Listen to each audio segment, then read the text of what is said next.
Now, this is a Texas-based scary campfire story that dates back to the 1800s. The story of the Wolf Girl of Devil River is centered around the notoriously haunted Espantosa Lake, which is loosely translated as haunted by horrors in Spanish, and is often avoided by travelers who fear the ghostly fog that covers the lake each night. Is there any substance behind the haunted location of the Espantosa Lake? You can decide for yourself. Espantosa Lake lies between Crystal City and Carrizo Springs in the South Texas brush country and is one of only 3 natural lakes in Texas, and was formed as an oxbow lake formed in a bend of the old Nueces River when the river changed its course years ago. Now, according to many sources, the Espantosa Lake is also home to evil monsters, ghosts, apparitions, and ghostly sounds of wagons and horses, but along with the Wolf Girl. So would you go to the lake late at night on your own and with the confidence that you would not be scared? That is the real question here. Many who have visited the lake have said they would always hear the hair-raising screams of a woman, with some dismissing this as just the sounds of a panther, a cougar or a puma or a mountain lion, as these animal screams also mimic the sounds of a woman's scream. But others insist that it is the sounds of the Wolf Girl.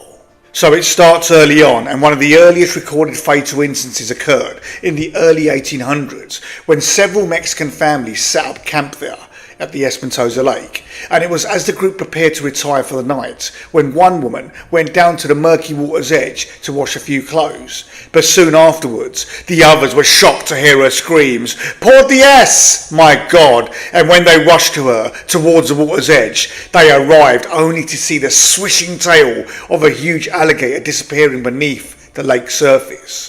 Now, unable to recover the woman's body, the other settlers erected a cross at the site in her memory. Now, shocked and devastated, the group finally tried to settle down before they left in the morning for their final night at the site, when they were disturbed again by the very same scream ringing out in their ears again and again, "Por Dios, por Dios!" And no one was in any doubt that it was unmistakably the same voice of the woman who had just perished hours earlier.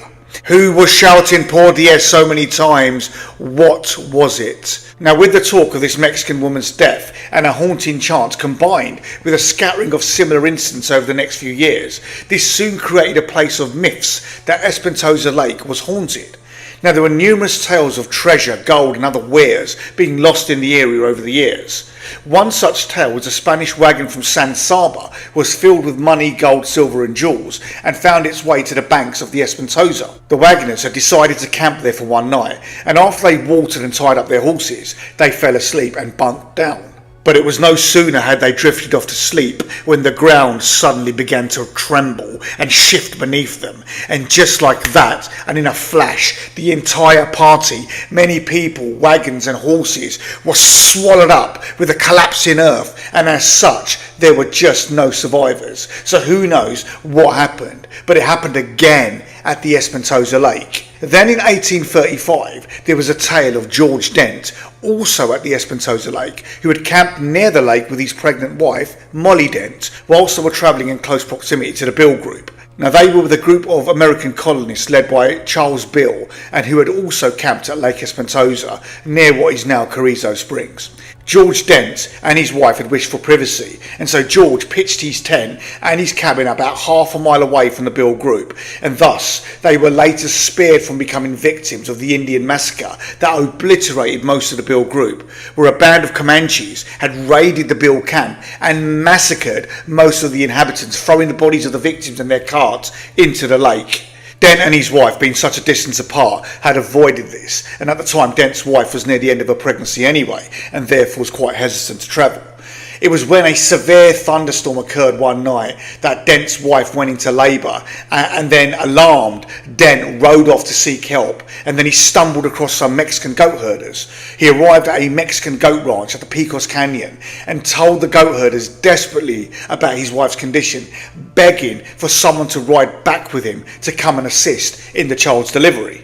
It was when they heard of Dent's camp location that they quickly stopped and informed him They wanted no part of Espantosa's ghostly history, as they were petrified by the location, particularly at night when they feared the spirits were said to roam the lake and its shores. Desperately though, Dent pleaded with them, and eventually he managed to convince one old woman to accompany him back to his camp to help his pregnant wife. So they both got on their horses and started mounting up, as the weather then suddenly worsened, and then the thunder crashed with the lightning illuminating the sky. It was here that suddenly a bolt of lightning violently struck Dent and dropped him off of his horse, killing him instantly.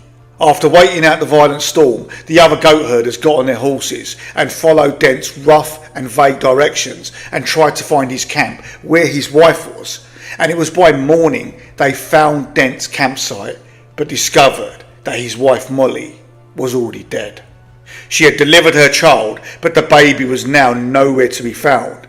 Now, after surveying the surrounding area, they noticed fang marks on the woman's body, and then numerous wolf tracks that were everywhere, and they then deliberated that the baby had been carried off by a pack of wolves. The wolf girl, perhaps? Who knows? Did the wolves take this baby away?